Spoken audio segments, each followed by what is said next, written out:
So while we're waiting for, the clock out there said different. What time is it really? Am I late? We have a few minutes. Let's Okay. just wait a second. Pray and reintroduce. Yes. So while we're waiting for everybody to show up, if you don't have one of these in your book, it's a bookmark I want to give to you. And I'm going to ask a favor. When you read the book, an honest review on Amazon is the best way to move this book out of the Unity and CSL circles into the broader community. And so Amazon, whatever you think of Jeff Bezos, you could also leave a review on Goodreads. I'd appreciate that too. But a short, honest review goes a long way to helping move the book. Seriously, let the algorithms work for social good. Yes, absolutely. Let's just wait a few more minutes and then we'll get started. I can sign now while we're waiting. Yeah. She grew up at Hamilton. On Hamilton Air Force Base too? Yes. Hi, what's your name? Kay? C-K-A-Y? Yep. Yeah, and then I lived in Nevada. Oh. Moved to Sacramento because I thought it'd be a good place to get a job. And did it, was it? 60 years later. Wow. I'll say that it's a good place then. Well, I figured it was the hub then. You wait, so you lived in Nevada and you're 60 years later. You look great. It's amazing. Okay, this is you. No? Yes, Kay. I have a son who's turning 60.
Yeah. Certainly a manifestation. Can't wait to see what happens next. More and more. There is no lack. There's no lack in the universe. Right? All right, so when we get... All right, ladies and gentlemen, welcome, welcome. Let's just, for a moment, just center. Take a deep breath in. And slowly let it out. Dear Spirit, thank you for this time to talk and to meet with Reverend Ken. I'm going to ask if we could put our cell phones on meditation mode for... There we go. Dear Spirit, thank you for this time with Reverend Ken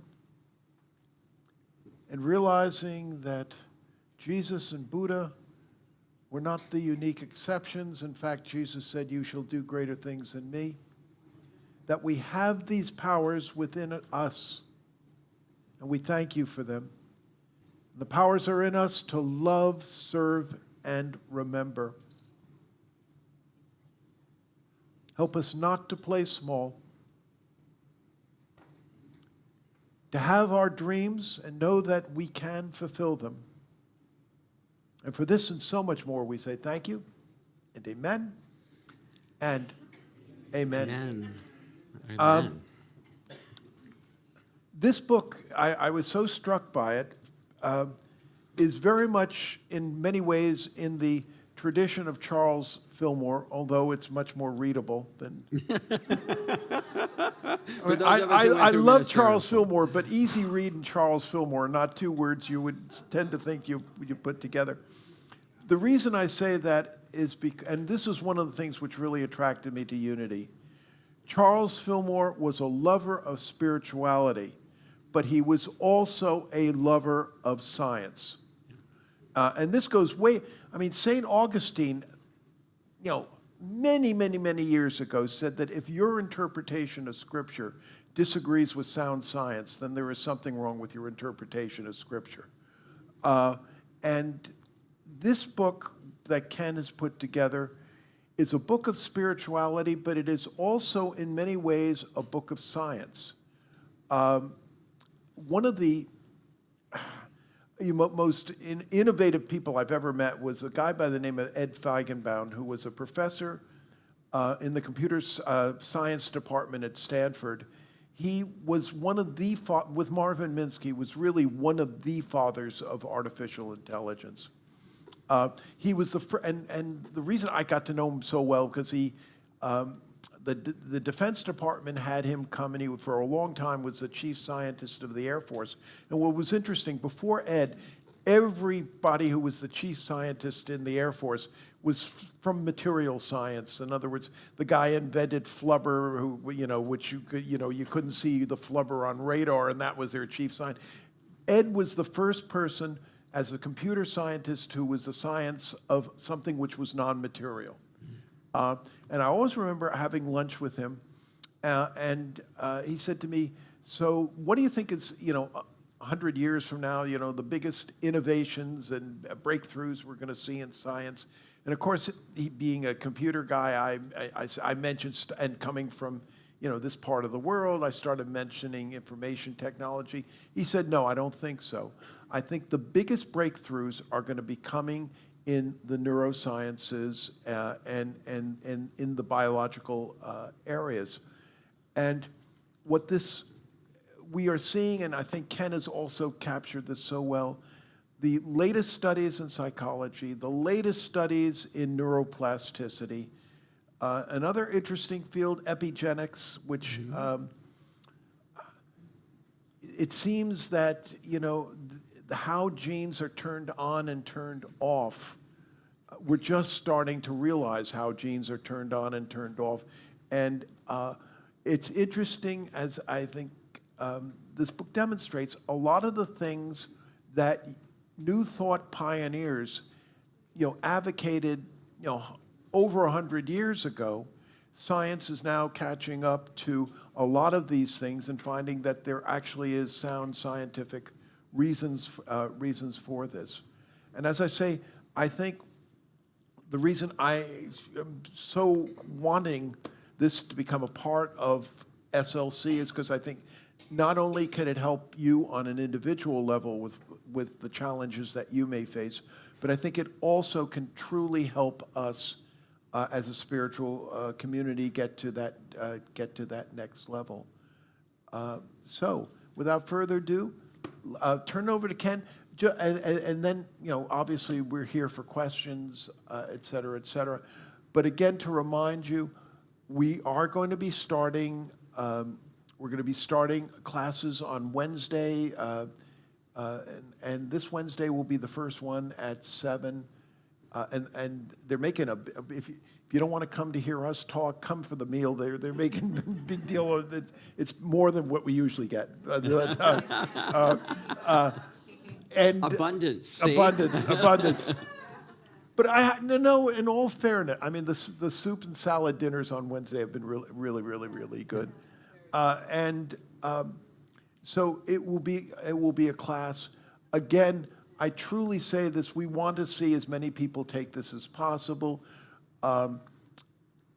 We have a tiered pricing structure. So let me add something to that. Sure. 'Cause I was listening to you say that earlier, and I wanted to jump up, but I bit my tongue. I do practice restraint occasionally. It's like, if money or time is why you think you can't take this course, it's exactly why you need it. Yeah. And so, like he said, talk to us. We'll work it out. There is no lack. Right? So I'm teaching it. There are 34 people taking it with me, and we're all finding the time to do it. And we're also joining with Unity, and Marin is in their 10th week. On Tuesday will be their last class, and they had 64 people take the class. So we are starting a movement, and wherever two or more are gathered, we start to move the needle and lift consciousness. So thank you, Rick. And the other, we do, I mean, several generous donors have stepped forward, and we have scholarships. So, I mean, we really want to open, open this up. So, without further ado, let me turn it over to Ken. Okay. Well, thank you all. Thank you, Rick. So, I'm honored that you're all here and that you're spending time with us, and I really do understand. So when we talk about time, talent, and treasure, and I talk about it in the book, is giving of your time is for your own spiritual development. So while I'm honored you're here, I know that you're here because you have a desire in your heart for something greater, something that you're longing to express in this life, and that is truly a blessing. So I want to honor that completely. We're going to go through a quick couple of things. We've already done our opening prayer. This is a quote from the book. Manifestation is a creative, practical, and grounded process. It is very grounded in our being that you can use to craft a life of purpose, meaning, and wholeness. It's not necessarily about stuff. Okay, that the heart's desire can be vibrant health, right? Can be a world that works for everyone. And we need people whose goal is to manifest that. So I want to open the aperture.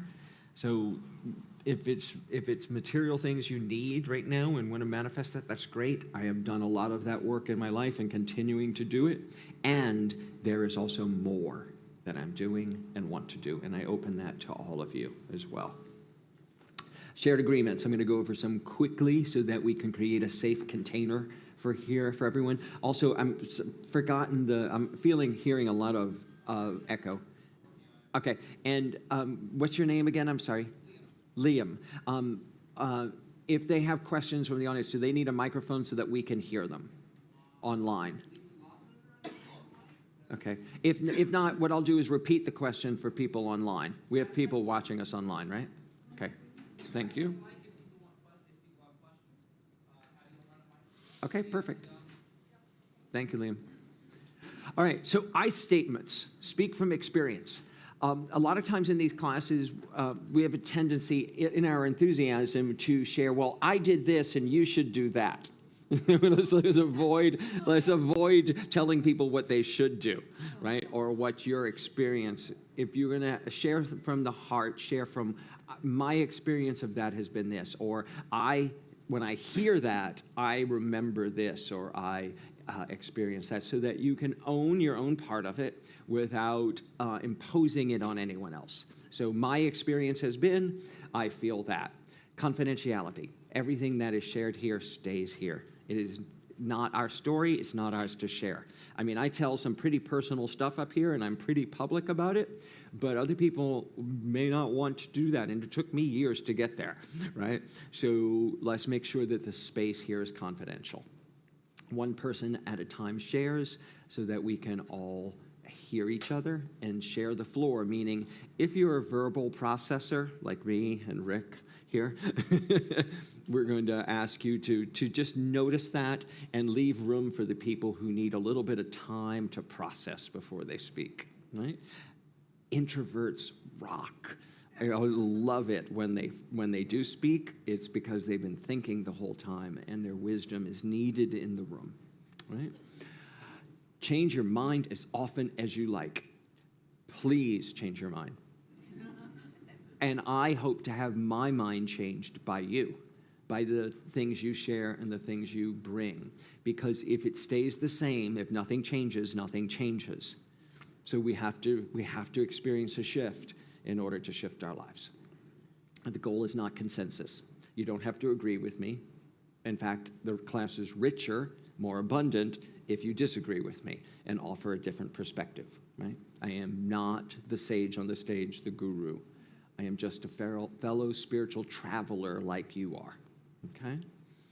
Be on time. I promise to always start and end the classes on time and be prepared for class, meaning, well, you didn't have any time to prepare for this, but I know some of you have already started reading the book. If you're joining the class with us, do your best to have the reading done and the homework done before the class. The book has a chapter summary at the end of each chapter. So if you don't have time to read the whole chapter, read the chapter summary, right? That's how it was designed. It's designed as a textbook to be used for people who have busy lives. Can I see a show of hands? And for those of you online, just raise your hand. I affirm I see it and hear it, right? Because I can't see you online, but I know you're there. So if you agree with our shared agreements, would you raise your hand? Thanks. All right. So I wasn't expecting this many people. See how wrong I can be? I'm promptly admit it. So what I was going to do next was a check-in. So that would take the whole 2 hours, so we're not going to do that. But what we can do is do 5 people in a group, right? And so I would like you to be able to meet 5 new people. So this is going to be a standing check-in, so you'll have 1 minute each. You just say your name. You can turn around and make a little circles of 5 people, right? You're going to say your name and what brought you here. Right? What brought you here and perhaps what you want to get out of it. I didn't bring my phone in here to be quiet. I needed someone who can lend me their phone so I can time this. And I'll be the timer. Okay? I'll leave my watch. Okay? Yeah, great. I'll just, if you open it for me, and thank you. Great, okay. All right, so I'm going to let you find your group of 5. If you want, find somebody you haven't met before, right? Who you are, what brings you here today.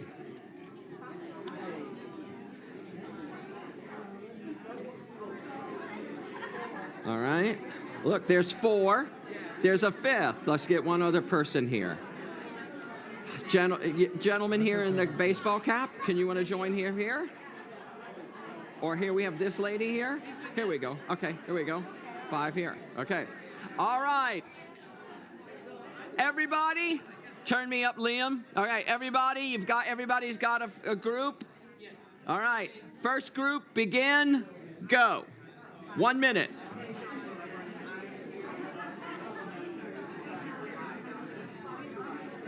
Can you guys move over closer to her? Yeah, I wish I could stand up. They can't. Just move there so she can hear.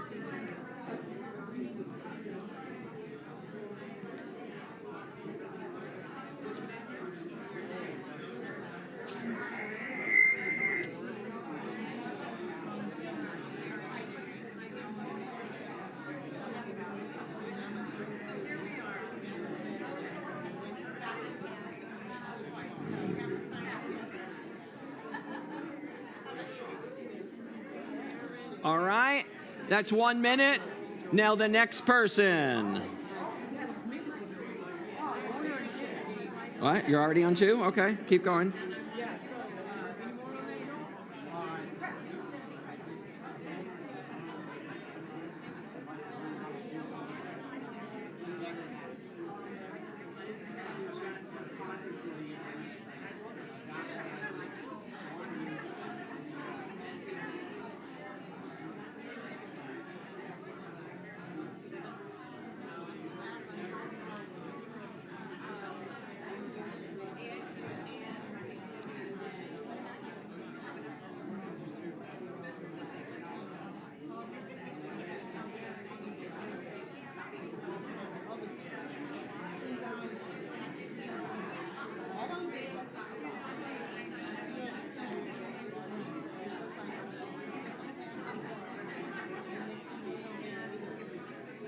Okay, that is person 2. Now we move on to person 3.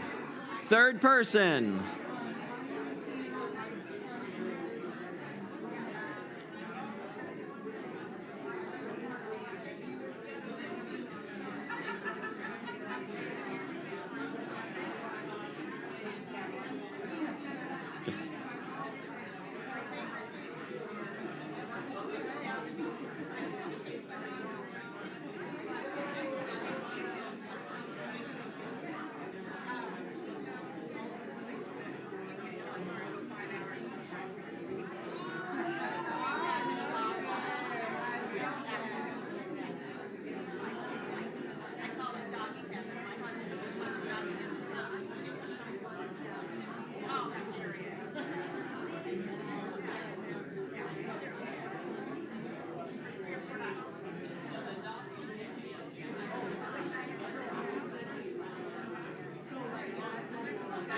All right.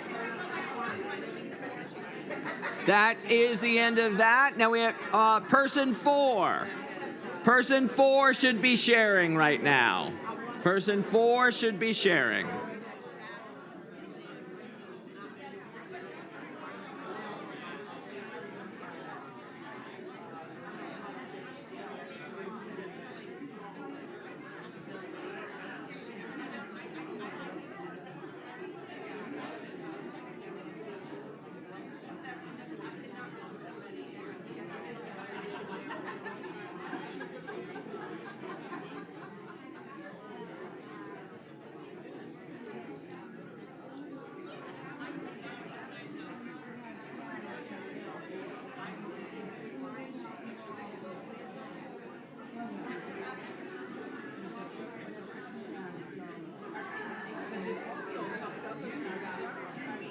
All right, and the last one of your group, person 5, should be sharing now.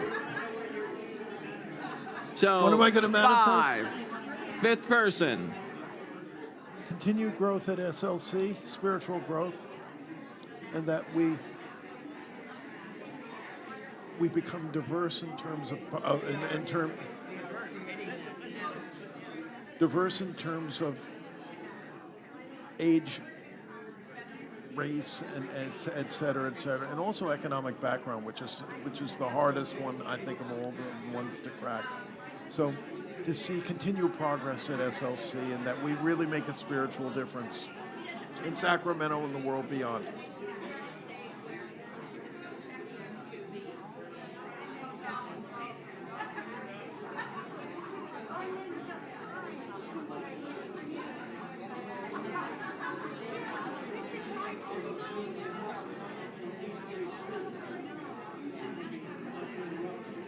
All righty, that is time.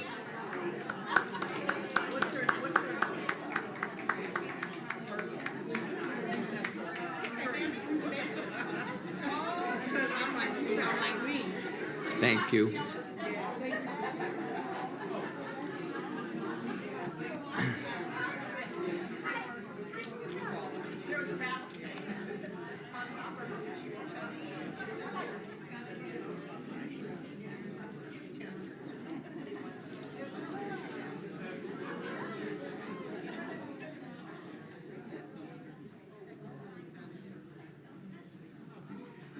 All right. So, how was that?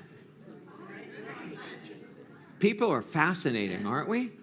Right. Really rich when we get to take the time to hear each other's goals and desires. As I shared earlier, one of my desires, one of the things I want to manifest is I wrote the book specifically to move it from the New Thought circles out to the general population, to the world. And so that is the goal. That is the dream, because I think this needs to get beyond our communities, our spiritual communities and our churches, and to reach more people. So when's your TED Talk? So yeah, working on that. Working on that. TED Talk, podcasts. So that's really where everything is going right now. I want to be on, Oprah's, yeah. But first, I actually want to do Mel Robbins. Mel Robbins. Mel Robbins has the largest podcast in the world right now. But I want to sit and talk to Oprah. I'm going to be on Super Soul Sunday. I'm not dreaming small. On my vision board at home, I have a picture of Oprah holding my book. Thank you, AI. And a picture of Oprah interviewing me on my vision board. So, yes, that is part of it. I wanted to talk about this because we didn't talk about it today. And I want to just level set it for everybody here. In the book, I describe abundance, and I use the word abundance rather than the word prosperity, specifically, purposefully. Because abundance, prosperity has come to mean only finances. And while you saw me play with money with you today, that's always fun. It is really always fun for me to watch people's faces when I do that exercise. Abundance and this manifestation means so much more than just finances. So I want to go over how I define it in the book, and my definition isn't the end-all, be-all, but it's just a place for us to start from. So the first is vibrant health. Vibrant health is essential to living an abundant life, and that doesn't mean a life free of diagnosis or disease or struggles. It just means that despite all of it, we live in vibrant health. A good friend of mine, and I'm sure Rick knew her too, Reverend Joy, right? Mm-hmm. Reverend Joy Weiler worked with me at the Unity board. She taught at Unity School. She had a rare form of dwarfism and stood about 3'6". And she was a towering figure, literally. She was a lawyer, a minister, a child advocate, parent. She was really extraordinary. And she said, no amount of affirmation is ever going to make me 6 foot tall. But that doesn't mean I'm not whole. That doesn't mean I'm not whole. So we can have abilities and disabilities, diseases and diagnosis, but that doesn't take away our inherent wholeness. That's what I mean by vibrant health, okay? Enriching relationships. We all need enriching relationships to flourish, to grow. Not a single one of us makes it on our own. There are multiple hands feeding us, teaching us, supporting us, cheering us on. And those relationships, if you take time to develop them, will give you abundance, will be the catalyst that propels your life forward.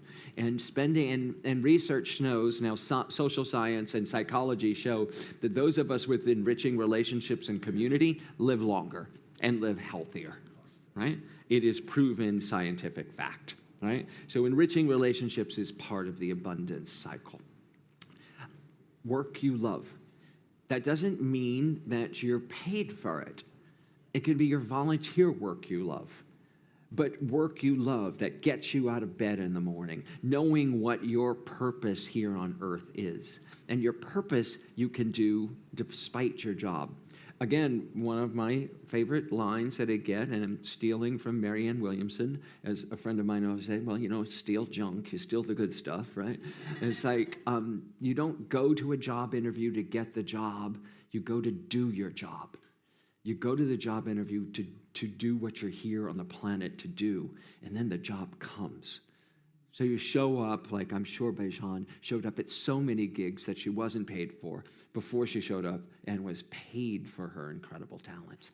But you put in the work, and you're here on the planet to do something, and you do it every day, whether you're paid for it or not, and then magic happens. It's a work you love, you're passionate about. Material and financial resources. Right? So material resources I define as air, land, water, the things that are absolutely free, the sunshine, the rains and the snow. I drove home from Reno on Friday through Tahoe and through the snowstorms.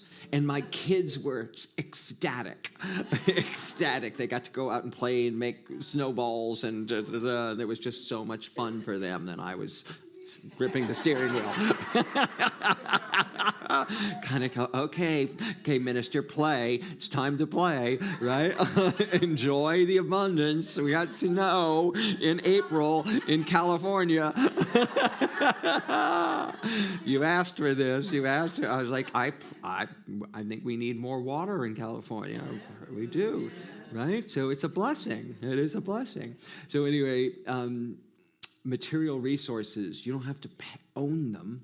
And there's a story in the book. My favorite vacation I ever took in my life was on an 80-foot yacht through the Bahamian Keys, the islands of the Bahamas, with another couple and my boyfriend at the time, and a chef and a captain of the yacht. And it was the couple that owned the boat, and they invited us, and we, 2 weeks, tooling around the Bahamas, having our meals prepared, lobster off the fishermen would sell us off the back of the yacht. I didn't pay a penny for it. And it was the best vacation I ever had. So I got to enjoy the material resources of the world and of my friends who were very wealthy, but didn't have to work it. They eventually sold the yacht because vacationing on a yacht and owning it are two different things. And the upkeep and the labor, and they had to pay the 2 full-time salaries and the upkeep on the yacht. And so they decided they wanted to do something else after that.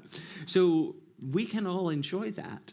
Again, enriching relationships, literally enriching relationships. And that comes from us giving of our abundance, too. We now share our home with people who come and visit from all over the world and all over the country. It's reciprocity at its best, right? And I have a New York City apartment, too, that we let people stay in. So it just goes around. And then financial resources. They're essential, absolutely essential for us to do the things we want. This building, this community couldn't exist without financial resources. They are part of what we need to manifest. And our relationship and our belief system around money is as we discovered today, is some of the most fun and some of the most challenging stuff we face. I experience it this way. So in Unity, San Francisco, we sold our building. It was 3,000 square feet, not huge. We sold our old building. But we sold it for $6 million. Yeah, great, right. San Francisco prices. But it went up $1 million. We had a bid for $4.5 million. Then I had a bid for $5 million on it. And then within a week, there were 2 companies trying to outbid us for the property, and it went up $1 million in a week. And I was just like, it was at the height of the cannabis legalization, and we were in the perfect spot for a cannabis store. And so VC capital firms were trying to outbid us for the property. When it got to $6 million, I turned to our real estate agent and I said, so the company who we first started with, I want to honor our deal with them. Tell them if they give me 6 months lease back for free, and they give us a year before we close so I can find a new home that they can have it for $6 million. And he goes, Ken, I've never heard of anyone accepting an offer like that. I said, well, just ask them. All they can say is no. And so he went and asked them, and they said yes. So we had a year to find a new home. We had a 6-month lease back after we found the new home for free, and we got the $6 million in our bank. Oh, and the other part was, if we didn't find anything, we could cancel the whole deal at no cost. And I think I'm not a good businessman. Isn't our brains crazy? I'm a really good businessman. And but I never thought of myself in that way, right? And prosperity and this teachings have changed all that. So financial resources is important. We bought our new place for $2.7 million. Right? So we sold for $6 million. We didn't owe anything on it. It was all free and clear, except for the fees to the real estate agents who worked really hard for us. They deserve their money too. And then we renovated the new place. Because COVID hit in the middle of that, our plans to renovate the place, we were going to spend all the money renovating and fixing it up. But we couldn't get permits. The city shut down. We couldn't do anything. So we moved very slowly, and we started doing small projects increment by increment. And what happened is all that money, $2.7 million sitting in the bank, made more money. And so we spent $1.5 million fixing up the place, and we still have and we tithed on all of it. We tithed $270,000. That was so much fun to write those checks, Rick. Those are great. And then we still have $1.5 million in the bank. And we've renovated the space. So money is essential. So we have a luxury at Unity San Francisco that benefits us so we can do the work we need to do. And so I want us to address the idea that money is dirty, right? That money is bad, that money is greed.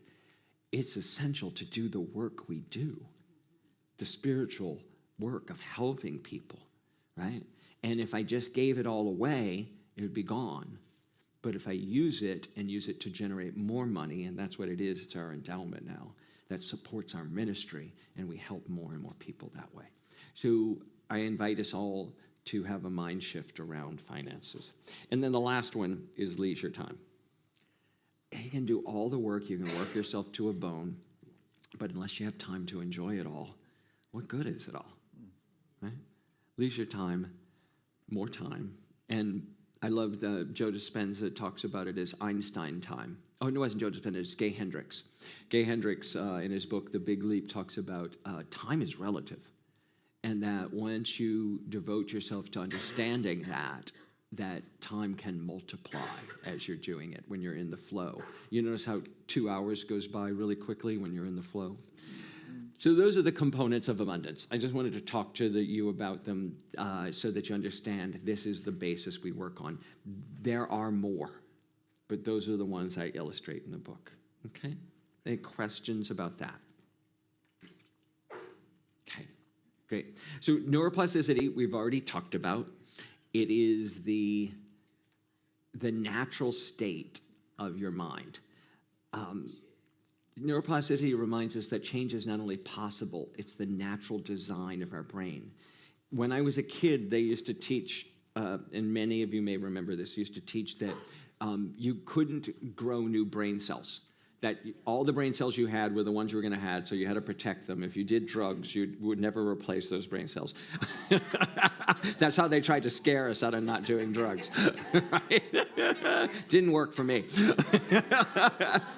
But actually, what neuroplasticity teaches us, and we know now, is that our brains never stop. Our brains are constantly rewiring themselves, and no matter your age, you can always grow new brain cells. So it is the actual natural design of our brain. So what I've been able to do, and another Stanford reference, Rick, was I met Dr. James Doty, who I reference in the book. Mm-hmm. He was a neuroscientist at Stanford and a neurosurgeon as well, and he's written several books, one of which is called Into the Magic Shop, and the other one called Mind Magic.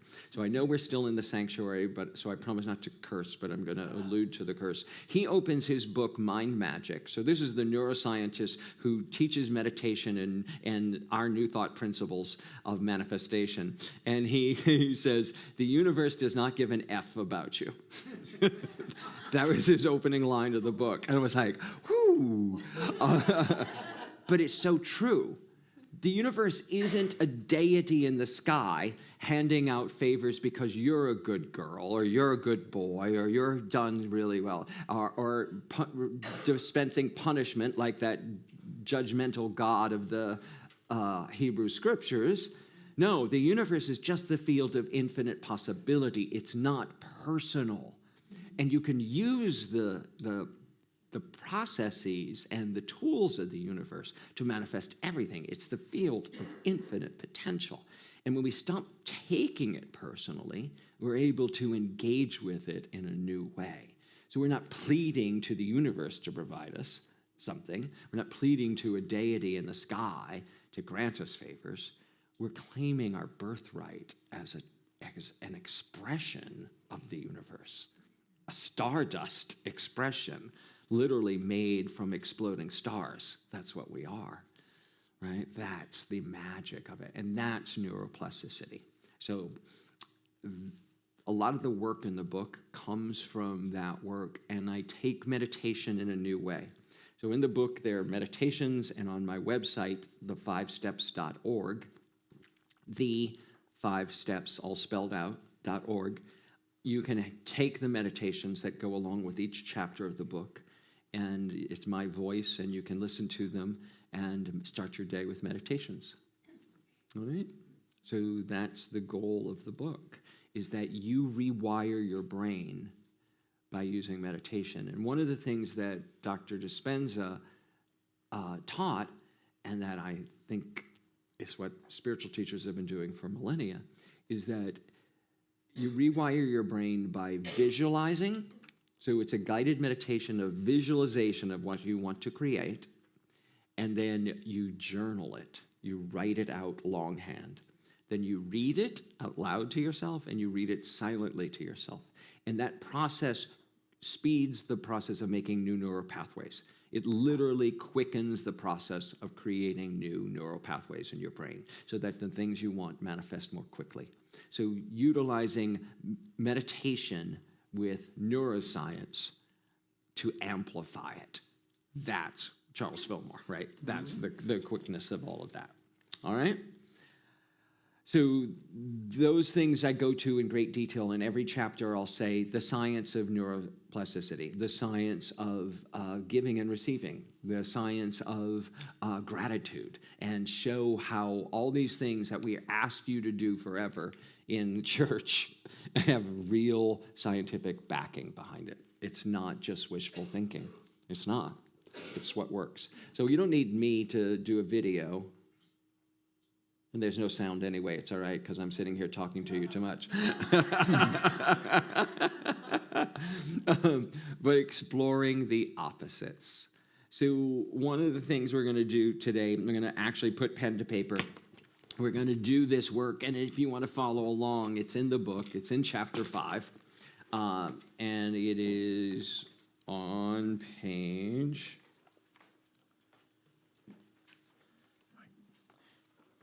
It is on page 175. Thank you. 185. Oh, no, examining beliefs. Yeah, examine beliefs. Which one? You want exploring opposites? Yes, but the actual exercise is Okay. on page 185. Okay. So yes, you're right. On 175, I do start talking about exploring the opposites, but there's an exercise in it on 185. So all through the book, I'll have these enrichment exercises, and they're also in the companion journal that you can journal more about them. But all of you should have gotten blank pieces of paper when you came in. Is that correct? Everybody has one? No? No? Okay.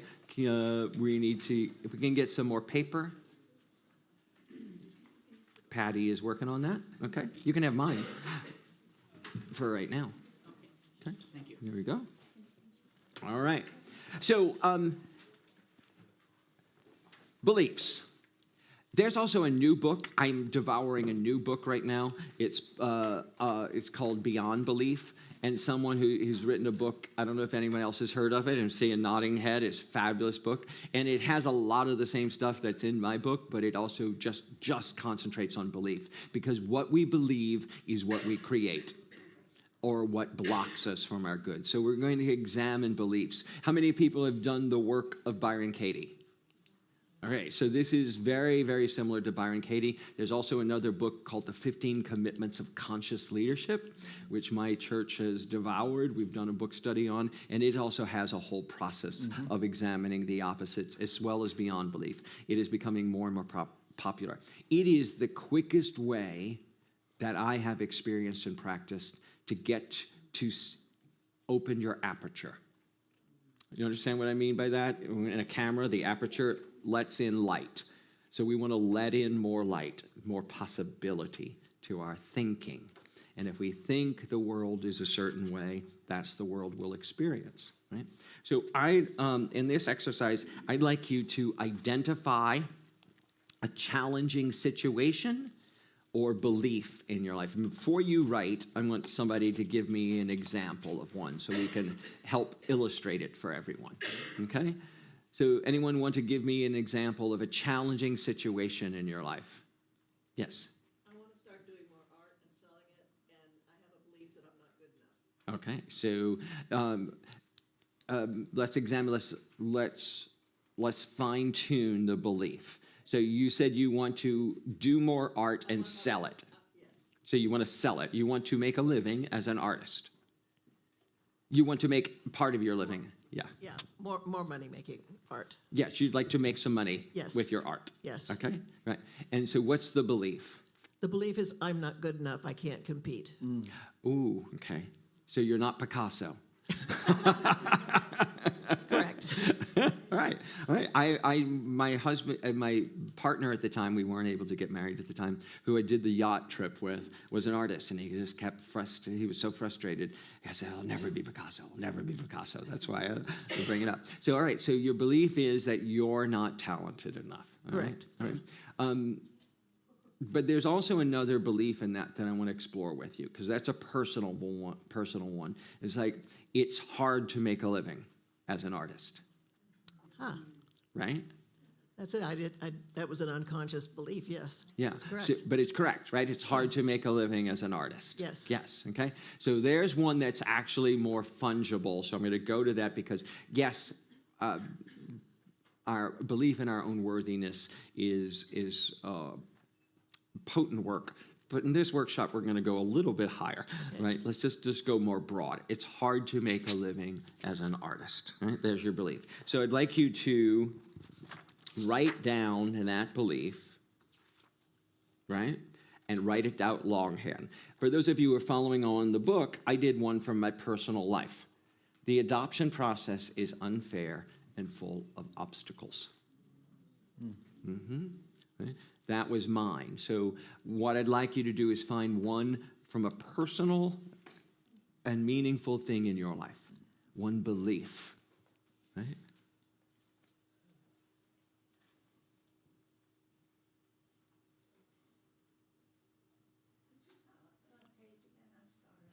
On page 185.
Okay.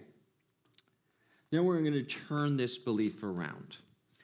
And we're going to turn it around in 3 different ways. The direct opposite. The adoption process is fair and full of opportunities. And remind me your name again, I'm sorry. Robin. Robin, so how would you turn your statement around if you were turning it around? It's easy to make a living as an artist. Yeah, okay. Yeah. It's easy to make a living as an artist. Sounds really good. So your original statement was, It's hard to make a living being an artist. okay, so it's easy to make a living as an artist. Great, okay. All right, and then reverse the self-reference. So when I did the adoption process is fair and full of opportunity, I changed mine to the adoption process is fair and full of opportunities, right? Then the second step is, so you should all do the first one. I get ahead of myself. So you should all do that.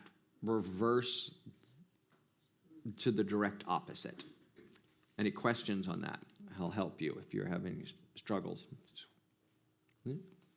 Look at the opposite. Just write it down. You don't have to believe it yet. We'll get there. Okay, what's your question over here? Mine is that there's nowhere to sell my art, because Okay. all the galleries are closing. Okay. Yeah, there's no place to sell my art, because all the galleries have closed. Okay. So the opposite of that would be? There's There's many places to sell my art Yes. because all the galleries are closing. Yes, there are many places to sell my art because all the galleries are closing. Okay. So just go with me, write it down, and we're going to talk, okay? Yeah? Yeah? Okay, mine is walking and exercise are hard for me because of my physical limitations. Right. Walking and exercise are hard for me because of my physical limitations. And then I just had walking and exercise are easy for me. Yeah, Okay, great. Yeah. Walking and exercise are easy for me. Yeah. I put down, I'm too slow to get a good job.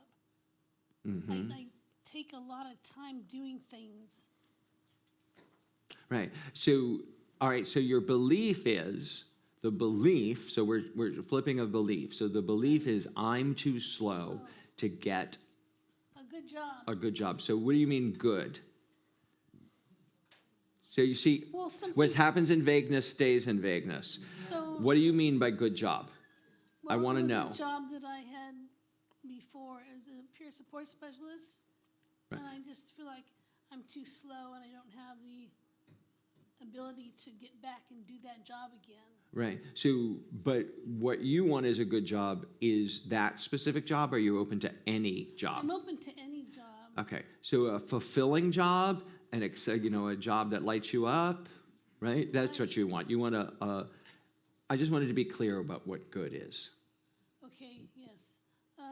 So, like working in the field of helping people. Oh, great. Okay. So I'm too slow to work in the field of helping people, right? To work in the job I like, right? Right. I want. Okay. So the opposite of that would be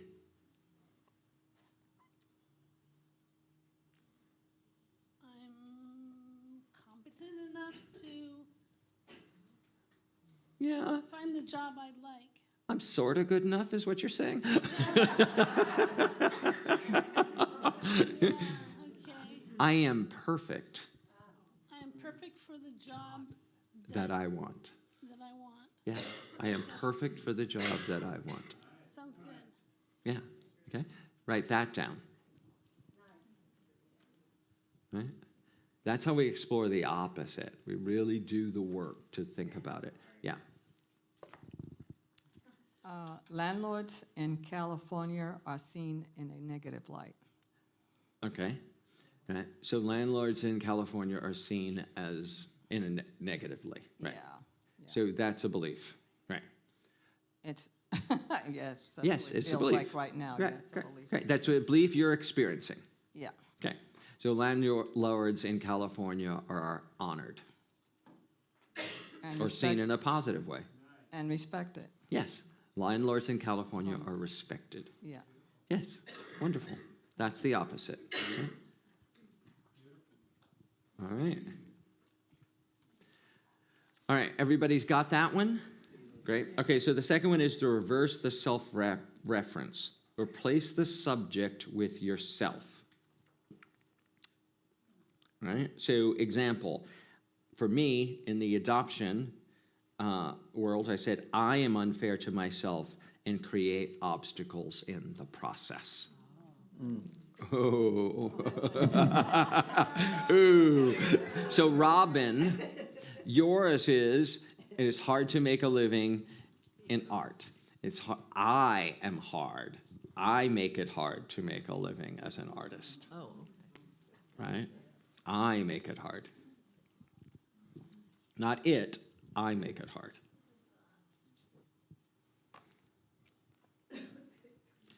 Right? Anyone else have trouble with this one?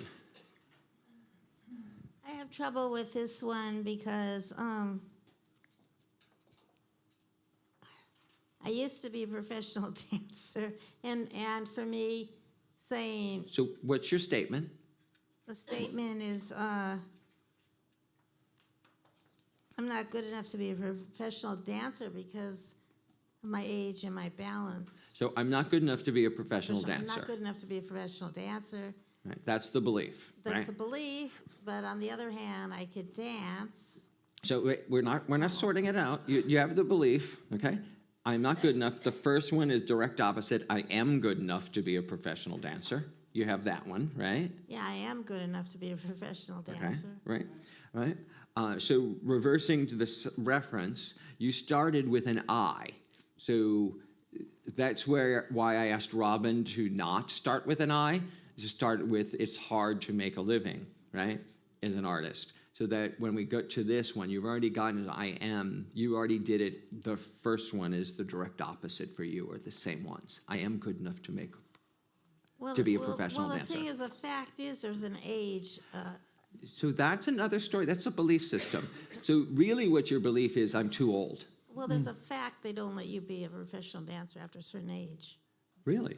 Is that a fact? You can't compete. Is that a fact? Yeah, you can't compete after a certain age, and I'm way above that age. Yeah. Is that a fact? For professional dancers, like Yeah. And there's no absolutely way that there's not a group for dancers over a Maybe. certain age. Maybe. Do we hear the maybe? The maybe. Martha Graham. Yeah. It's like yes. It's like there's. I know a dancer who's 67 who still dances for New York City Ballet. I'm over 67. All right, so you yeah. are really good Yeah. at creating excuses. I'm a great dancer. I'm a great dancer. You are a great dancer, and you're really good at creating roadblocks in your mind, right? Because you Right. keep saying, they don't let me. They don't let me. So the belief is, they don't let me. Your core belief is, they don't let me. I could dance better than I could walk. They don't let me, though, right? So hear me, right? They don't let me. They don't let me. And the opposite of that is, I will do it anyhow. no, the opposite of that belief They is, will let me.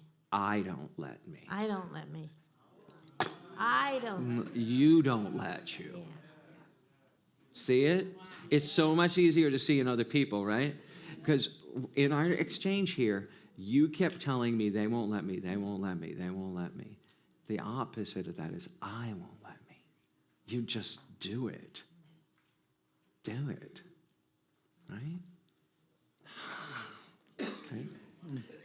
All right, everybody have that reversal?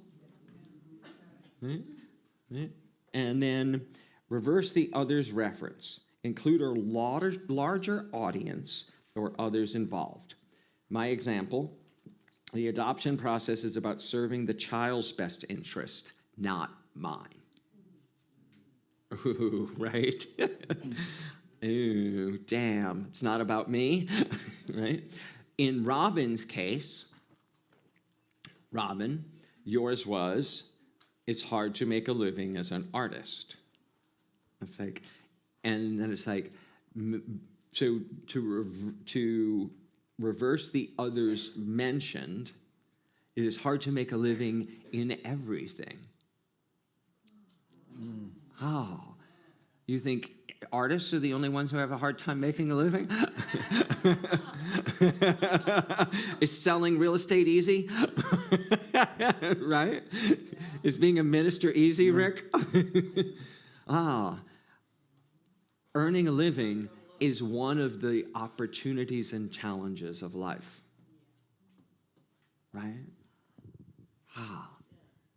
Right? So expanding the personal. So this is reverse the others reference. Include a larger audience or others involved. Anyone else want some help with this one? Yeah. Yes, please. Here, right here. The last one I wrote was, I make my back and nerve pain severe. So what's your original statement? My back and nerve pain is severe. Right. So that's not a belief. Because let's go find your belief. So that is a statement. My back and nerve pain are severe. What's the belief? Do you understand the difference? That's not a yeah. belief. That's a physical happening. My back and nerve pain will never be better, or something Yes, like that. that's the That's the belief. belief. My back and nerve pain are incurable. Are incurable. Okay. That's right. So the opposite of that is I make my back. my back and nerve pain are curable. Oh, I see. Oh, thank you. Right, that's the first one. Thank you. So your first one was, Your belief is my back and nerve pain are incurable. Right?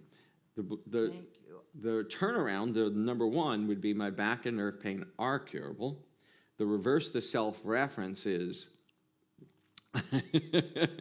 I am uncurable. And I would change that to, if we were doing this, I would change it to I am locked into this pattern. Right? I am locked in this pattern.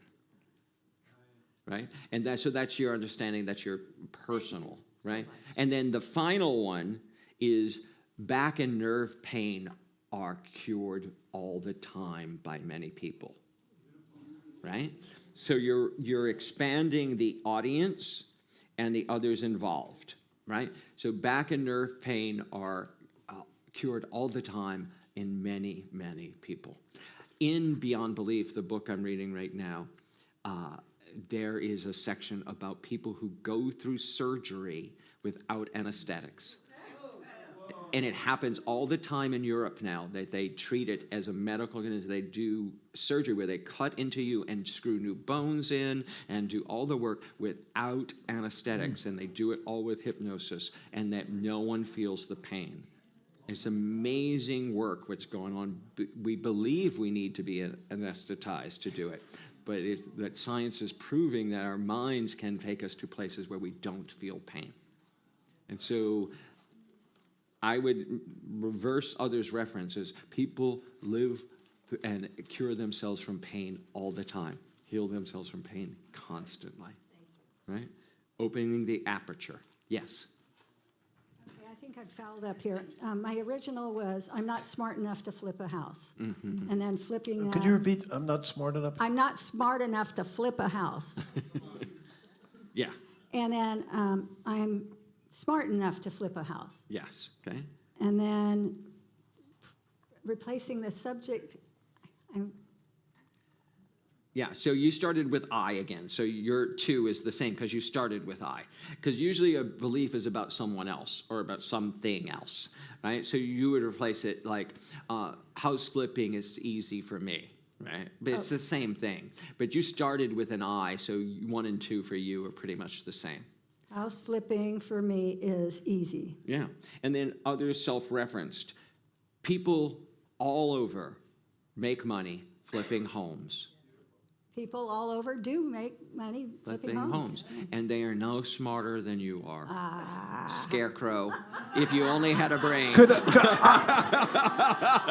I want to jump into. I feel like the wizard right here. I want to jump into this one. This is the woman. I'm shocked to hear this from you. This is the woman who found us a dream house Right. in California with a pool in California in one morning. Yeah, and so, but this is, Rick, what we all put on these masks, and we all play these roles, right? And beneath the surface, we all have these entrenched beliefs that are someone else's voice from a long time ago. And my husband and I flipped 2 houses in 06 and 07. We lost our butts, and I'm still fearful. Oh, so it's a wound. It's a wound. And a wound becomes identity, or a wound comes to be healed.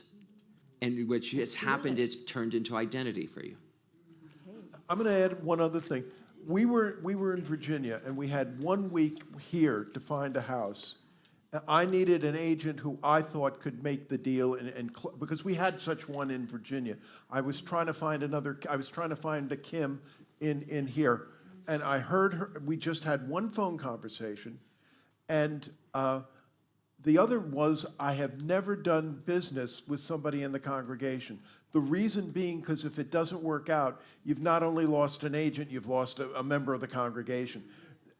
Just hearing your voice, that one conversation led me to you were the if this were baseball, you were the closer and you should be on the mound. I'm surprised. It just strikes me somebody so competent could have that. Well, it was negative. It was losing our butts from Yeah. flipping the houses. So here's where I want to go with that. I want to talk about this because this is a great teaching moment for all Yes. of us, right? Because she lost money in that, is her frame. So lost her butt. I still think she still has one. But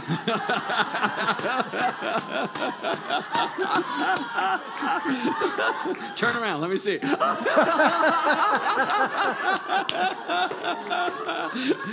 Family hour, family hour. Bodacious one, honey. So the thing is, we can either use those life moments as learnings and stay in beginner's mind. What did we do wrong? What mistakes did we make so that next time I don't make them? Or we use them as, see, I'm not good at it. And that's when we stop and we never get better because we stopped out of fear.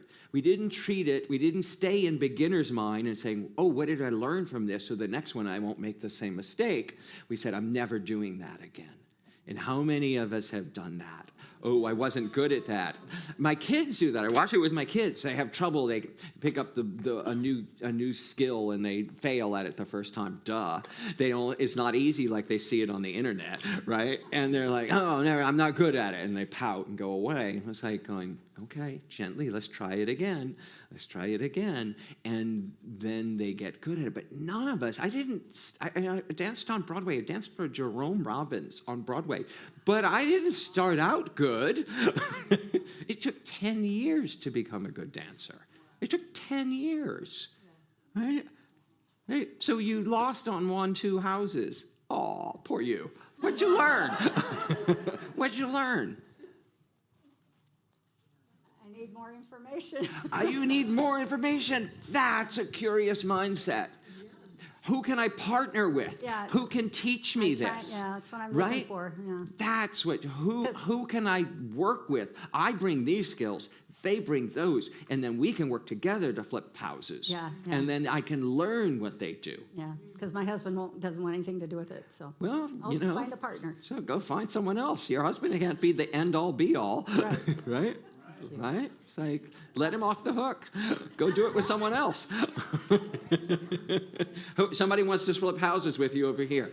See? And this is share your journey. Yeah, I have someone he's a broker and a coal banker, and he and his finance guy from former Toyota, that's all they do, and they're doing. I know there's a lot of them.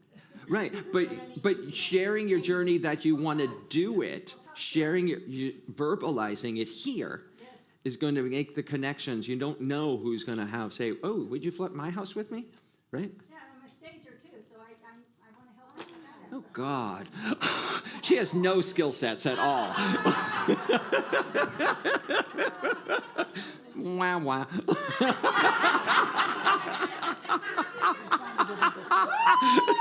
Look at that butt. This is such a teachable moment for me because this woman was an incredible realist. I mean, even to the point of it turned out there were 3 bids on this house. We weren't the only one. Her partner knew the agent who was selling and said, you're not the, essentially you're not the high bid. So we had a chance to rebid and make amendment on this. I find it fascinating that somebody so competent, and I bet you with other things, this was like my mother. My mother was such a great cook, but she never realized that she just knocked down anything that she baked or cooked or whatever, and she was really an incredible cook. It's like, well, because this didn't make it into my talk, so it's here. It's like, we get told, don't get too big for your britches. Don't get too deep, don't be too full of yourself. Well, who the hell else do you want to be full of? Full of BS, maybe, right?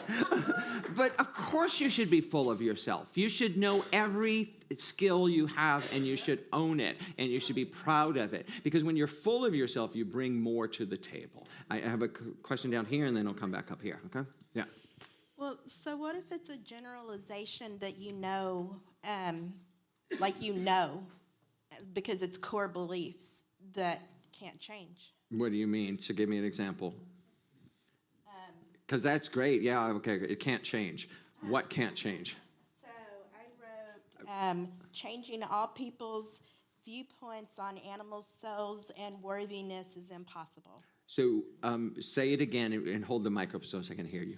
I wrote, changing all people's viewpoints on animal souls and worthiness is impossible. Yes, it is. Because you know why? You can't change other people. You can't. The only one person you can change? Moi. Yeah. So, but here, let's work with your statement now, okay? You can only change yourself, period. You could bang your head against the wall all you day want, and you're not going to change your spouse. But when you change, the situation changes. So, it is hard to change people's opinion about animal testing, right? Is that what you're saying? I'm sorry. Yeah. Oh, I mean, testing too, because that's part of it, but animals in general. Animal treatment? Yes. Yeah, well. Okay, so let's just pick one, just for the point of give me one specific example about what you want to that change. animals have souls. Okay, great. It is hard to teach souls. Souls. Yeah, yeah.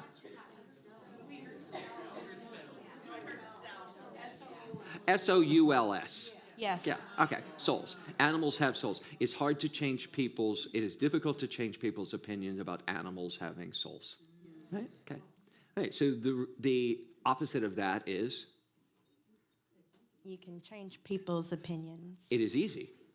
The opposite would be it is easy to change people's opinions.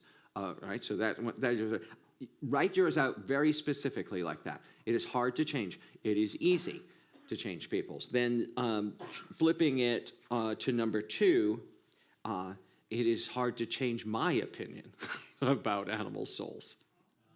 Well, no, I know what mine is, but when you tell No, but other- it's hard to change yours, isn't it? Oh. Well, yeah. If I were to make an I'm argument right. for you that animals don't have souls, so here's the teaching. She thinks other people are stubborn. Right? We all do. Come on, let's be honest. If only they would change. Right? Come on. So she thinks other people say that. The turnaround is, I'm stubborn. I'm hard. It's hard to change my mind. Is that true? Only A little bit. Only if I've researched it and know that I'm right about Right. something. But it is hard to change my mind. Yes. Yes. Okay, so yours are, it is hard to change other people's mind about animals having souls. It is easy to change other people's minds about animals holding souls. And it is hard to change my mind about animals having souls. Write those 3 down, right? Okay. And then broaden it out. It is hard to change my mind about animals in general, animals and other people on the planet, right? Right? Because it's not just animals' souls that you went on to say something else, right? So you had started in the wider aperture, right? Okay? That makes sense? And we have a question down here. Oh, I was just... Wait for the microphone for people online. Yep, thank you. The dialogue between Rick and Claudia, he kept trying to convince her she's a great realtor because the sale of her house. I saw that wasn't her problem. Her problem was that she was scared of flipping homes. And so I've seen in the past where people try to tell you, you're a good person and you don't believe it yourself. So That wasn't the essential. From my point of view, the point of view would be if I met Aaron Judge, Yankees, and he would say to me, I'm just so scared I'm going to lose my ability to hit home runs. I would be flabbergasted. Here's a guy. And I'm scared that my career is going to go, and I'm not going to be seen as the captain. I'm going to be voted out from being the captain of the Yankees and all. To see such insecurity, to see such doubt, because I perceive Claudia as a super professional, and not just in real estate. I'm up here watching her when this house is full. She can come in at the 11 o'clock service and find 2 wonderful seats for people and stuff like that. So I just see her as I understand you super do. confident, and to see her not feel herself Yeah. as super confident. I know, that was but- the point. Okay, well, I was just saying because I know, people, if you have a core belief, whatever it is, and you can have all the people in the world telling you, oh, you're not that way, I see what a great person you are, or whatever, it doesn't matter because it's what you feel inside yourself. That's the point I was trying to make. Yeah. So. Yeah, and also, I just want to add to that. I know I'm a really good public speaker. I still get scared to do it, right? Of course, you're going to be scared doing this. It's taking risks. I'm always trying to improve. I'm always trying to stretch. I'm always doing bigger audiences. When I do the TED Talk, right, it will be terrifying, right? Because it's global, right? And it's playing in a bigger sandbox than I've ever played in before, right? And But I would like to point out, there used to be a saying, there's at least one novel in all of us. Now the saying is there's at least one TED Talk in all of us. All right, we have more questions popping up everywhere. Bejan, yeah. Okay. I wanted to see if I did it right. I Yeah, don't know. okay. So I have, I'm not Put sure. the mic right in front of your The face. VA disability system is a difficult process to get 100% disability. Yes, okay, That's my belief system. okay, yeah. Then I said the VA disability system is an easy process to get. Yeah. 100%. Yeah. Okay. Yeah. Then I said I make it difficult. I make a difficult process to get 100% disability. Yeah, Okay. I make the process difficult. I make the process difficult. Okay. So yeah, all the process to get 100% disability, just you can shorten it all to the VA process is difficult, Okay. right? Because you know what you mean. This is for you. The VA process is difficult. The VA process is easy. I make the process difficult. Okay. And then the last thing I said was many people get 100% VA disability, and so can I. Yeah, yeah. Lots of people make this easy, and the lots of- system is there for me and others. The system is there for me and others, right? Thank you. Takes it out of the personal and expands it to the global, right? Right. We had one right here. Yes. Can we get a microphone? Thanks, you guys. Thank you. Hey, I Patty, forgot my glasses, Lisa. so I'm a little disconnected. I want to, I don't know if I can wear your specs. Oh, my God. I'll do it by feel. So I'm checking too. Mine was, my talents are not rewarded or seen. Mm-hmm. And God, uh-oh. The second one was my talent is rewarded and, what was that, already in my life. So no, your talents are, so it's easy. Your talents are not rewarded and seen. Your talents are rewarded and seen. I don't let my talents be rewarded. I don't. I don't let my reward. I don't honor my talents. Right. And I don't see and honor my talents. Yeah, okay. Okay, that's the second See one. or honor my And talents. the third. And then I am locked into the pattern of not being seen. Yeah, well, that's a subconscious, that's a subset of two. But three for you would be, my talents are seen and honored globally, and my perspective, as my perspective grows, my talents are seen and honored globally. Right? So you zoom out.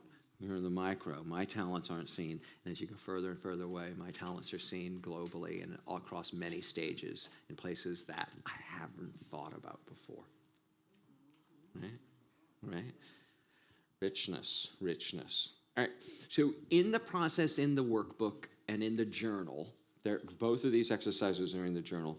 What we do now, we're not going to do here today, because it's, who many people know about the 4 levels of spiritual consciousness? victim, victor, vessel, and verity consciousness, or oneness consciousness. I ask you now to look at these about what level of consciousness you're in. So, surprise, surprise, your first statement is victim consciousness. It's hard to make a living as an artist, right? I will never get better. My back pain will never improve. That's victim consciousness. There's a process in the book that I want you to do the work about the levels of consciousness before we do that here. So I can't do that work with you here, okay? So I'm just letting you know that's work for you to do when you take the course, when you do the companion journal, when you're reading the book. Understanding your level of consciousness in it all, because life is consciousness, right? And we all live in all 4 levels of consciousness. When someone cuts me off in traffic, I'm in victim consciousness. How long I stay there is my choice. How long I stay there is my choice, right? And when my husband does something I don't like, trust me, I'm in victim consciousness too. How long I stay there and how I blame him is my choice, right? So, what we're going to move to is asking ourselves questions about it. So it's on page 86. So your first turnaround, the opposite. So we're going to go back to Robin as our example. It is easy to make a living as an artist. And what's your name? Pat. So the 2 artists here. We're going to do both of yours. So Robin, is your second statement, it is easy to make a living as an artist. Give me an example of how that could be true. I sell I sell my pieces consistently each month. You do. You do. Yeah, so you do. So everybody, so she just gave us an example. Every month, you sell pieces of art. So you're a successful artist. Yes. Yes. I would like to sell more. Well, but that's a desire. I want to sell more. But the belief that it's hard to make a living as an artist is what's keeping you from doing that. You get that? Because that's the lens you're looking through. But if you look at the lens as like, I sell pieces of art every month. Whoa. It really shifts. Really shifts. So give me more examples. Like every time you sell, it's like, oh my God, look how easy that was. Look at that sale. That was a referral sale because someone else saw this and da-da-da-da. And look and you start finding evidence for how easy it is to make a living as an artist. Right? I see. Right. That. I do it with this book. I was like on the way, it was like, oh yeah, this didn't happen, that didn't happen. It's like, I can't get into and I filled this room today. Duh, right? We all do it. And takes constant vigilance to stop the negative nattering talk, right? It takes vigilance. You are a successful audience. You are a successful artist. You think that because galleries are closing, that there's no place to sell your art. Have you heard of something called the internet? Yes. I know all these, but I choose not to do the work. It's just too much more than I want to do. Got it. Okay. Yeah. So is there no one who would do that work for you? I don't know. I'm just. It's a whole long story, but I was not being inspired, and all these things happened, and then I checked with my gallery owner that I've been with for 17 years, and I said, "This is what's coming up for me," and he said, "No worries, the gallery's closing next month anyway." And I have friends that are doing online. It's just not what I want to do. Yeah. Okay. And it's just not important to me. Right. So hear this. I want to be really clear. Grief is a really important process to go through. Mm-hmm. And what I'm hearing is that what you've done for the last 17 years and the work you've done is coming to an end because the gallery's closing. And there's some real grief. Actually, I'm really good about it. Yeah. I've had this so many times in my life where one door closes and another opens. Right now I'm in the unknown of my life, I'm very comfortable there. Okay. Yeah. Yeah. So I'm in my 80s and I'm not really looking Interested. to Yeah. start something new. Okay. Right. So then what's your real belief? Well, my belief, I know. So what was your belief, your statement is Well, the galleries are closing, it's hard to... Yes, I was already thinking of, stepping back with my art, and then I found out the galleries are closed. And I see that most of the galleries in town are closing, and people aren't buying art. There's all these things that are happening. It's just, I want to be easy, but I'm not willing to put the work in to do any more. Okay. Yeah. So, but what I hear, and I want to reflect to you, Claudia? Pat. God, sorry. She's Claudia. She's Claudia, sorry. Yeah. Too many names, sorry. Pat, what I hear is right doors open easily. Yeah. Right? I know that happens. Yeah. And I'm just not looking right now. No, but I'm hearing that from you. Yeah. That you're at peace with that this is ending and something else is coming. And, right? I know the right doors do open. Yeah. It always happens all the time. Yeah. Okay. Yeah, it does. When I had a very successful business, and 9/11 happened, I had to lay 4 people off in 5 and Field, and it closed, and I had just painted a mural on the back of my garage, and I got an article in the paper about it, and people started hiring me to paint garden murals. Yeah. And that's what my next thing was. Then I met this wonderful man. He got me painting on canvas. So these things happen, and I do all my whole life. So right now, I'm just in the unknown, and I can't wait to see when I can't come wait back, to see Pat, what you're going to tell me you're doing. I can't wait to see what's next. Yeah. Fabulous. Could I also and raise this right now to the SLC level? I mean, it is so easy to, you read, nobody wants to go to church anymore. It's, kids will not come and it's a dying industry and all that. To get that stuff out of our consciousness. Yeah. When I was at Unity of Fairfax, Russell Highland, a wonderful, wonderful minister, came. The board was telling him, well, things close in the summer, and the revenue was going to go down, and this, and Russell said, I don't affirm that. I don't affirm that, and I see summer as the growing season. And for us at Unity of Fairfax, summer became the growing season.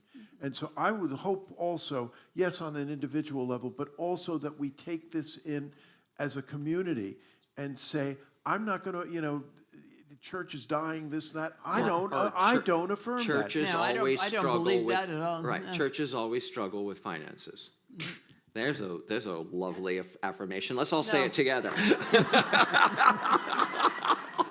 So again, yes, I think this has tremendous impact on the individual level, but I also see this as having a tremendous positive impact on us as a spiritual community. End of sermon. So, does everybody have the number one in the reflection? Is your number one the opposite, true or truer than the original belief? So Robin's was that she sells art all the time. Right? She sells art monthly. Right? Does everybody have evidence of that? Okay? No? So raise your hand. Let me help find that evidence. So who does not have that?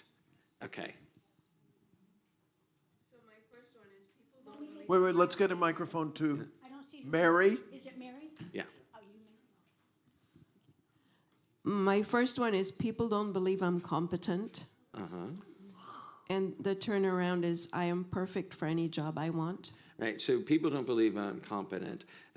People believe I am competent. The opposite of that would be people believe I'm competent. Okay. Right? Yes. Right? So can you give me, so the opposite is people believe I'm competent. Right. So can you give me examples of people who believe you're competent? No. None. Absolutely. One is your minister who was found. You were one of the first people I met. You and David and you, and I've always thought of you as one of the most competent people in this congregation. So Mary, right?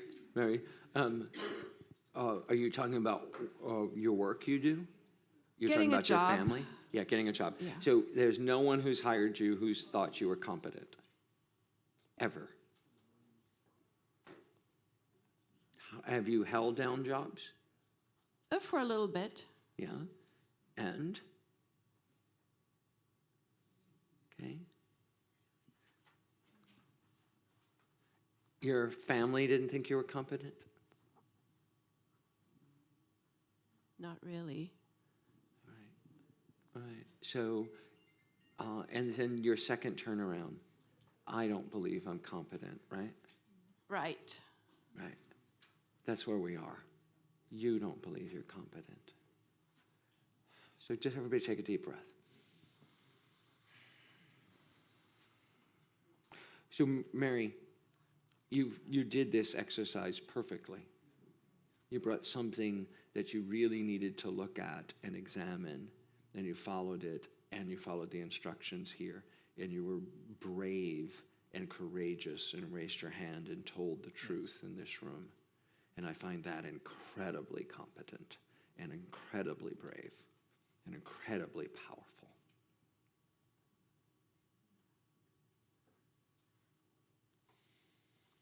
Can you see that in any small way as part of your competence? Yeah. Yeah. Okay. So I am capable of success. Needs to be your mantra. Right? Right. And so thank you. Thank you for bringing that up. And I invite you and everybody who hears part of this to keep looking for examples that affirm the opposite of the original belief. Right? It was really clear with Pat that she didn't want to do the opposite. It's fine, absolutely. But keep looking for them, because the first one, just going on the internet, may not be it, but the next one might be. Yours is to look for examples of competence and build baby step by baby step your self-esteem. We only get the level we believe we're worthy of. And right now, that's the most important thing for you, Mary. Also in the book, and I'll say it, my therapist, when I was having my mental breakdown, spiritual awakening, said to me, baby steps are not small for the baby. Yeah. They're life-changing events. Mm-hmm. And so the smallest little increment of understanding of your competence will build the next smallest little increment of understanding of your competence, and that will get you to where you need to be. Okay? And we'll stay and talk more later. Okay? We don't have enough time today, but I want to talk to you more. Okay? Thank you, Mary. Thank you, Mary, for sharing. I would like to say something. When I used to share an office with Deborah, but then when she left and took stuff off her wall, I went to Mary Rupp to buy a piece of her art that I have hanging on my office wall, because I think she's a highly competent artist and person.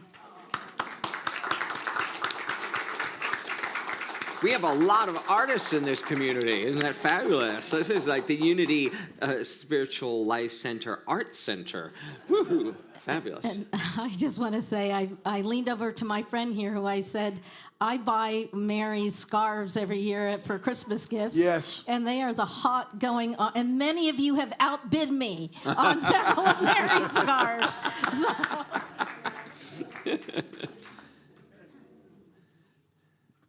I just want to add that I asked for and received permission from Mary to use a piece of her beautiful artwork to accompany a music video that I made. And she said yes, and it's out on the internet.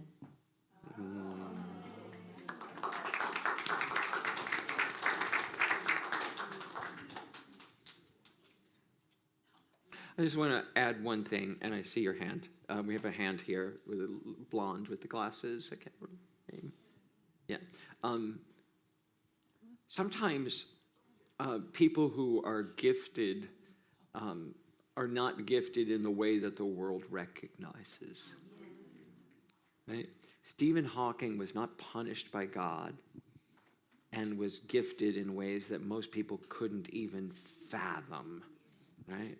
My friend Joy, who we talked about earlier, just because she was different physically, right? And Mary, your talents may not lie in the realm that easily is recognized by corporate America, but I'm sure you have them. So that's where we start building your confidence, your understanding of your competence, because you are competent. Okay? Yes. And so well loved. Yeah. You said it far better than I, but knowing the work of some of these people who have spoken this way, it's apparent to me that sometimes people's brilliance is so bright that their common competence isn't even a factor. Right. Because their brilliance is so strong. Yeah. Love that. Yeah, it's true. It's true. It's like Van Gogh didn't sell a single painting in his lifetime, right? Right. I have a really funny story that I do want to share. So when I was struggling to be an actor in New York, I was catering. One of my jobs was catering, and I was in this big woman's Fifth Avenue apartment that I used to cater in all the time. She had the whole floor, the elevator open to her whole floor. And I was bartending, and it was a big event, and some people were coming around, and they're looking at all the art on the walls, and I'm practically leaning against the painting, and they say, I'm sorry, we can't see the name on the painting on the wall. And I turned like this and looked at it and said, Van Gogh. And I was leaning against it. I was like, and it was a very unassuming, it was very traditional, but unassuming apartment. It's just like, you just never know.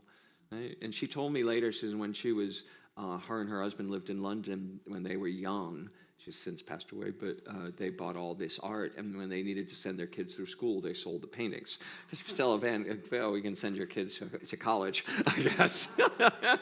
Her name was Catherine Gamble as of Procter and Gamble. Yes. So anyway, artists. And that idea we can change. We can change, right? And there are artists who do make great livings in their lifetime, right? All right. I want to see the hand up. Last one on this, and then I want to ask the next question, okay?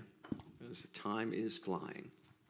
Yes, I am speaking as an artist who felt when I was young that you had to be born an artist. And my big turnaround was when I realized art is a science and you can learn it like anything else. Yeah. And I'm a great artist right now. And I never thought I could even declare myself an artist because you had to be born to be an artist. Yeah.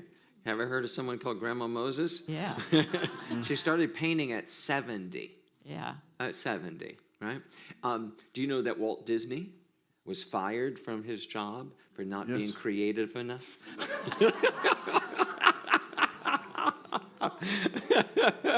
It's like... Franz Liszt didn't start playing piano until he was like 33. Yes. Andrea Bocelli didn't start singing until he was in his 40s. He was a lawyer. Yeah. Julia Child didn't start cooking until she worked for the CIA. Until she was in her 40s and 50s. And when Mozart was my age, he was dead for 45 years.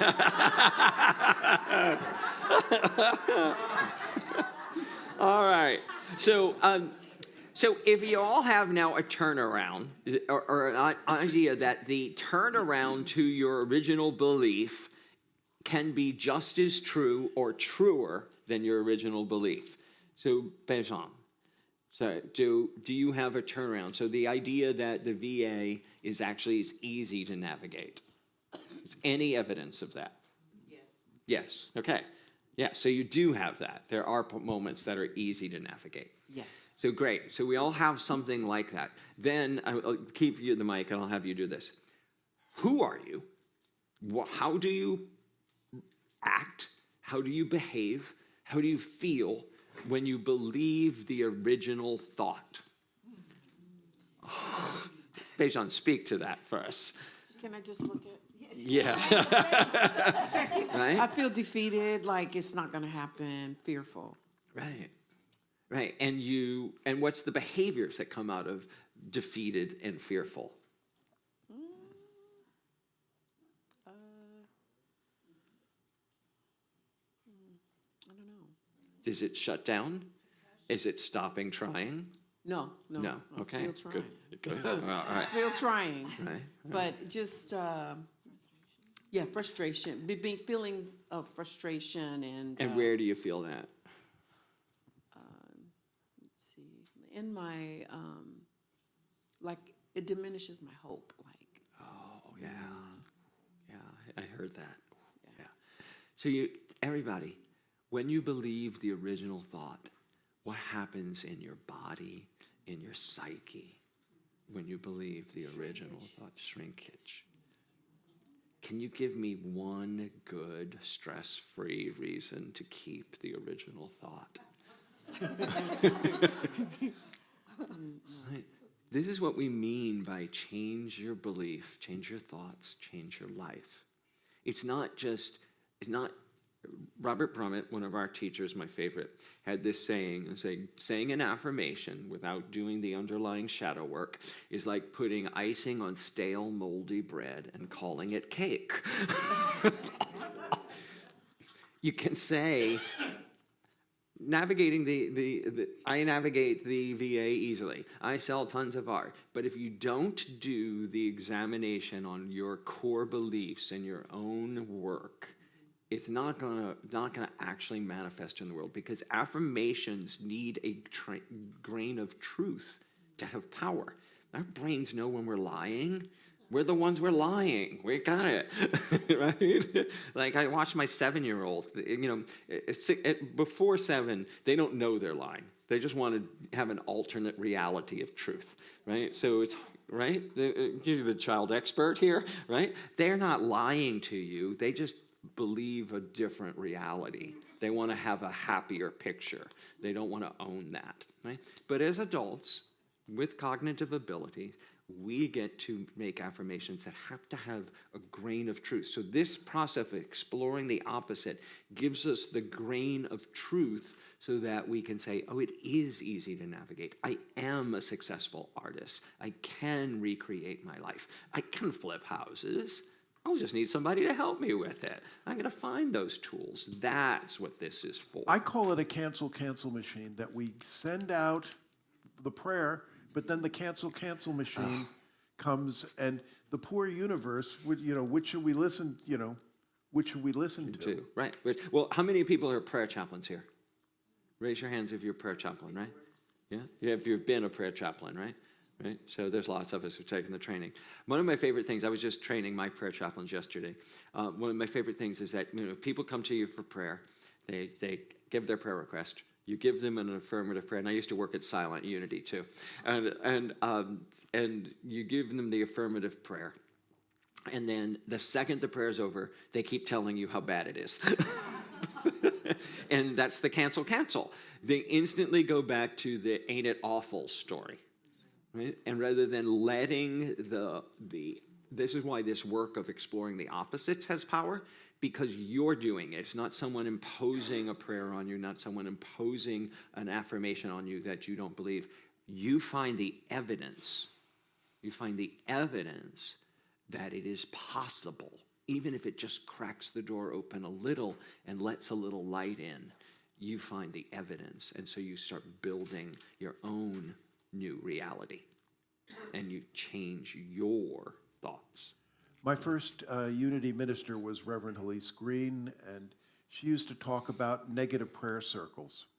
And her advice was, get out of negative prayer circles as quickly as you can. Oh, absolutely, yeah. Absolutely. And so, Bejan, one other thing. So, who would you be in interacting, and then Robin too, both of you, who would you be in interacting with the VA or interacting with sales, with your artwork, without the original belief that it was hard? Who would I be? Who would you be? How would you got another mic coming this way for, yeah, whoever wants to go first. Okay, I would certainly be a little bit wealthier. in the monetary department, and I would certainly have a really good self-image about that. I'm kind of like, look at me. Yeah. And how would that affect your making of art? I would be really confident. Oh. Really confident. You And know. wouldn't that make some better art? I wouldn't throw away as many things. Oh, so, but even as you're talking about it, a smile's come across your face. You're like bubbly, right? Just imagining it is fabulous. So spend time imagining it. We rehearse the bad so well. We are experts at knowing what's going to go wrong and plotting it in our brain and visualizing in our brain. Spend time seeing it go well, imagining it go well. Rehearse the phone call before you get on the phone call or the internet with the VA. That they're conspiring to help you. Right? How would that feel? Exciting. Like, ooh, Yeah. I have Ooh. someone on my team that's going to help. Imagine, I forgot your name in the back there. Woman with animal souls, yes. Yes? What's your name? Angela. Angela. Have you ever had any success convincing someone? Yeah, but not my dad. Oh, okay. Yeah.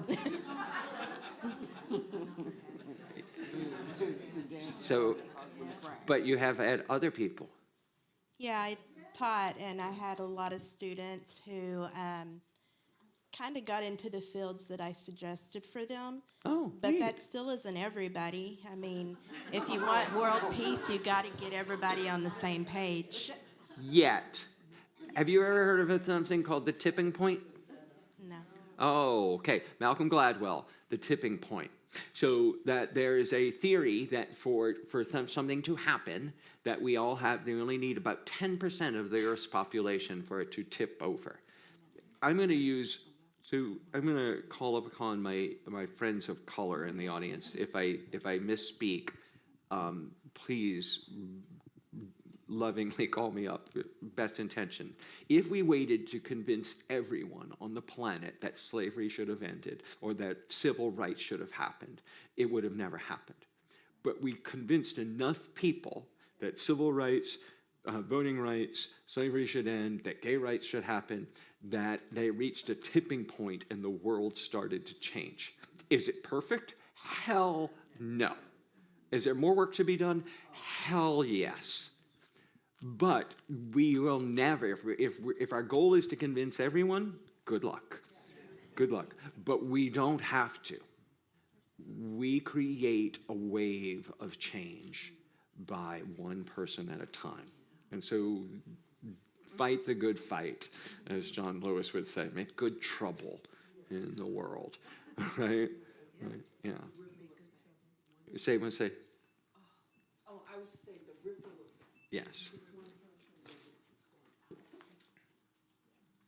And the last part of that is, how does applying the opposite feel? And if it makes you feel better, why wouldn't we want to do that, right? It's like, ooh, that's exploring the opposite. You've been a great audience for this, and I want to use the last couple of minutes we have here for your questions, general questions. It doesn't have to be about exploring the opposite. This was just to be a little taste of the work. I believe in rigorous work, as you can tell, right? I believe that this is how the world changes, and I am not pretending that this is easy, but the value of it is exponential. It's changed my community, and I think you're right, Rick. I mean, it's like you guys are already fabulous. Where this will take you is beyond the moon and back, right? So, questions, thoughts, comments over here. Okay. Wait, let's Can I- do it. Go Walter, get your let's microphone. While he's getting the mic, can I just, since we've had a lot of questions about the class itself, can I just let everyone know again that it is in person and on Zoom, which is an unusual thing to offer, but we are, and if you're going to, but it won't be live streamed, it won't be, but if you're going to miss a few, we will record them and you let me know and I'll send you the link for that particular recording. So Yes, and I don't expect anyone to make all 10. I don't make all 10 usually when I'm teaching it. But you will have your homework. I also send, and Rick will have them, emails that'll go out that give you all the links to everything you need to do so you know what your assignments are and what the things are for the week. And they can send you the link to the recording. You can watch the recording. Right. Okay? Question? Yeah. Walter. Well, I think you just answered my question, but I just wanted to clarify, what chapters do we need to read before our first class? You don't need to read anything before the first class. So, Perfect. yeah, before Wednesday. Okay, so there's a question here. This lady in the blue sweater right behind you, Patty. I don't know the schedule. I mean, didn't you say that they wouldn't all be 10 consecutive weeks? So Yes. how do we learn the schedule of when they are and when they aren't? it's on the webpage, but I can come see me and I'll let you know those dates. Okay, I'm not. I mean, we don't could think- look it I up think right a now. lot of people have that question. Okay, because- the dates that we don't have the class is April 29th is going to be a poetry reading night. And then I believe it's June 16th or 17th, that Wednesday. And then, I'm getting ahead of myself. May 27th is going to be a chant night. And then June 16th or 17th, that Wednesday is going to be in something else also. And so then we'll finish it up in the first couple of weeks of July. And we'll have we the can go on the website. We can go. We'll pull out our phone and we'll pull it up for you. What I want to say about that is that's great because it gives you a chance to catch up on reading, and so it's less stressful. I'm doing the same thing because I'm going to London next week. For me, feel bad for me. And again, the classes are if you've missed, the classes are recorded. Yeah. Okay. We'll have the list Wednesday. Yeah. We'll have the list of the classes that are something else. So what I usually tell the people that I'm facilitating with that run the classes for me is the class is 2.5 hours. You can do it in 2 hours, but depends on the size of the class so everybody gets like this one. It's hard to do in 2 hours because just to make sure everybody has a chance to share. We do a lot of small breakout rooms so we can get everybody has a chance to process the information, all that kind of stuff. I know all the learning styles and all the pedagogy of it all. So it's interactive, there's small groups, there's homework, there's everything. So wherever your learning style is, it happens. But 2.5 hours, can we always let you go early? I always like letting people go early. It makes everybody happy. But to get it all done, we'd like to have 2.5 hours. So are you teaching all the classes or are you doing online? So I will be coming. Are you coming here? No, I'm only coming for the first one, and maybe we haven't talked about this, maybe the last one if I'm still in town in July when you're doing the last one. But every lesson will have a lesson from me by video. So it won't be live, but it'll be by video. So Reverend Rick is going to facilitate the class, and I've seen the PowerPoints, and so it's a lot of material provided by Ken that'll be facilitated by Reverend Rick with video segments from Ken included. Yeah, there's at least one, if not 2 or 3 videos from me in every lesson. I don't sleep.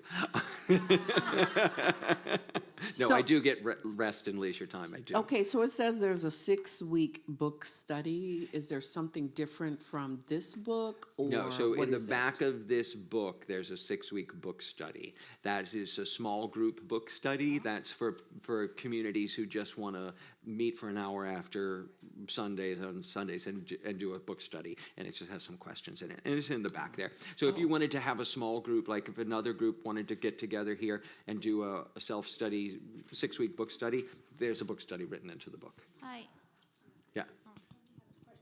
Yes. I didn't understand the part where I'm reading in the beginning of the book and then have to go to find the answer on page 185 or something, how to know what page to go back to at the end. You know, we went to find the answer somewhere on page 185 or something when Reverend Rick said he thought it was 170 something. He says, no, the answer's 1. Yeah, so what Rick was referring to is in chapter 5, I have a title that says Exploring the Opposites. And I write about exploring the opposites. but on page 185, there was an exercise on exploring the opposites. And today we did the exercise of exploring the But I opposites. mean, in the actual class, how will I know what page, like, to go with? So in the actual class, that week, you will read the entire chapter. No, but how will you know about So- going into the back of the book? like You don't need to. Oh. You don't need to. Well, that was just this one So time. in the class, actually, you don't do exploring the opposites. Oh. That's something for you to do as homework, and you guys got it as a bonus for being here today. But I had to search for something that's not in the 10-week class to do as a workshop for you here today. So Okay, you so- guys got exploring the opposites. Okay, right? so There's tons of stuff. The book is so jam-packed, and the companion journal is so jam-packed, we cannot do it all, even in a 10-week class. But it gives you more than you would get from just reading the book on your own, okay? Because there's no lack. What question here? Yeah? Well, it's not a question. It's more, I'm hard of hearing. And one of the things that happened for me today, it didn't happen all the time, is that when people spoke, it would be helpful if you told them to put the microphone close to their mouth. Okay. Because a lot of them were talking like this.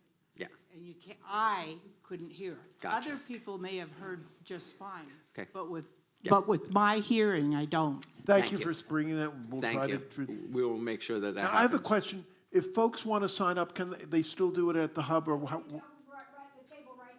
Table right outside. And you can also sign up online if you don't want to, wait in long lines at the table. Everything can be done online except for requesting scholarships. You do need to get a form from Patty for that. And I will stay and answer all your questions. I know it is quarter after, and I like begin and end on time, like I said. I want to give you all a round of applause, because this was great work. You did great work. I can't understand. Oh, Stuff. and speaking of abundance, is it back? Again, this was, obviously free and all that, but we do honor love offerings. There is back there. Please, if you feel so inclined. And I just want to say thank you to Ken. I was so, when he said he wanted to come up for the first class, I was just, so touched by that. I really honestly, I agree with Ricky Byers.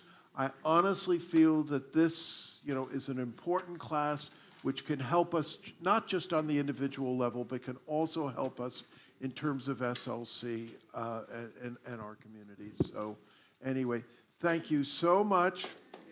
And thank you. Thank you, Ken. Thank you, sweetie. Thank you. I'm going to say something. Oh, fabulous. Yes. Exactly.